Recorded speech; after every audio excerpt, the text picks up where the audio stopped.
Amazing audience, we are live with Kevin Dunlap. We have arrived in Las Vegas and it's a great pleasure to connect with Kevin. Kevin, how are you doing? I'm doing well. Yourself? I'm excellent, my friend. It's a pleasure to meet you face to face. Face to face, finally. Yeah.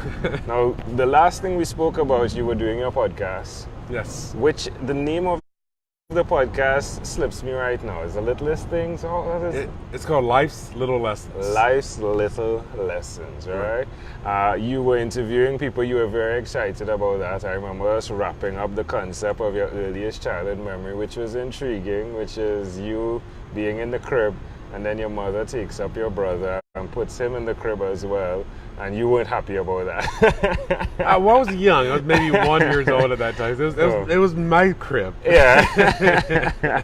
And then we spoke about something that you do as well, and like it was something around, I forgot the name of it. What is the thing you do in terms of different perspectives, is it? Yeah, well, yes, the parent name of my company is called Plentiful Perspectives. Plentiful Perspectives. And what that means is that we're always look at things from multiple angles, multiple directions. Yeah. So tell us more about the podcast. Tell us more about your company, please.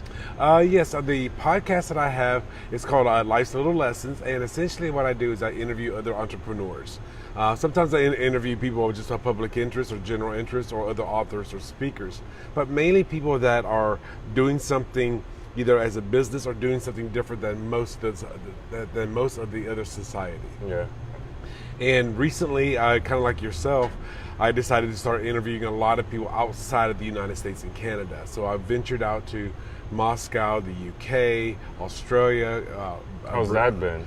It's been very enlightening. How does time zones work? The time zones is always the biggest the biggest issue, because sometimes there are 12 to 14 hour differences. Yeah. So I'm interviewing late in the early evening on a Friday night, and it's early Saturday morning their time. Yeah. So, but by interviewing these other people, I start to really realize just how similar we are. It doesn't matter which country we're from. Yeah.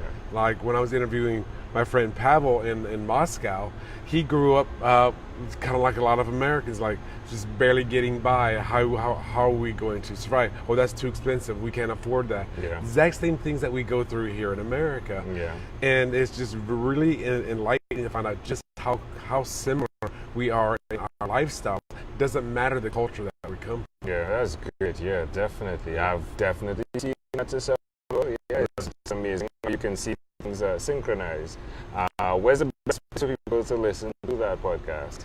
I'll go to my website, kevinadunlap.com, and under the media tab there's a subtab that just says podcast. They can listen to it there. Sure. Obviously, you can always find it on iTunes, on Stitcher, on all the other podcast websites, as well as on YouTube.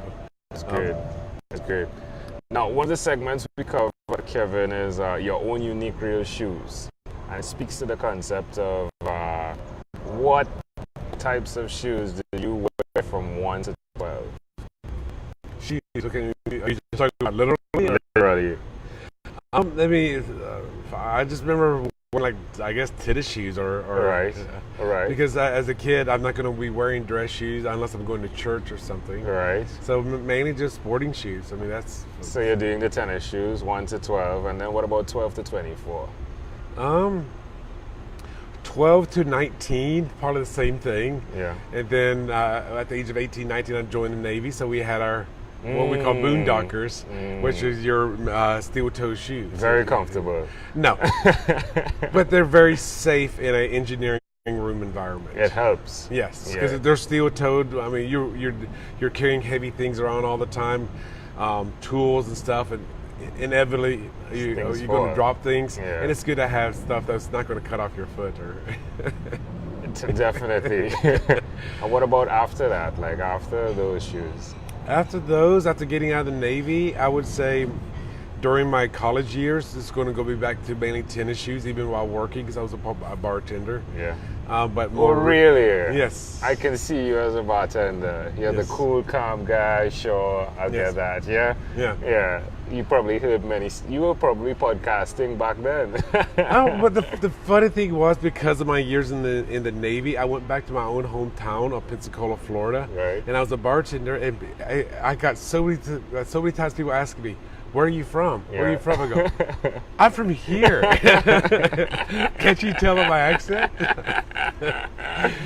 So you did that, and those shoes again were tennis shoes. That's fascinating. Do you have any regrets when you look back at life from then to now? Do you have regrets? Well, I think everybody's going to have some kind of regrets, wish they would have done something differently. However, if you look at the bigger picture, if I did something any differently, if I changed what I did, I would be a completely different human being. Yeah. I would have gone down. I mean, I look at many things in my life, and that's where the whole concept of plentiful perspectives comes from. If I wouldn't change anything in my life, then I would not be where I am today. I would not be who I am today. Yeah, I love that. What are you most excited about right now? I'm very much excited. I'm now really getting out into the public speaking networks. Sweet. And just excited about all the events that are coming up. I mean, I was excited about this, meeting you finally for the first time. But just getting out to just all the new stages that I'm speaking on, and new platforms and new course materials that I'm putting together. That's great. When you heard this guy from the Caribbean was going to be in your backyard, what did you think?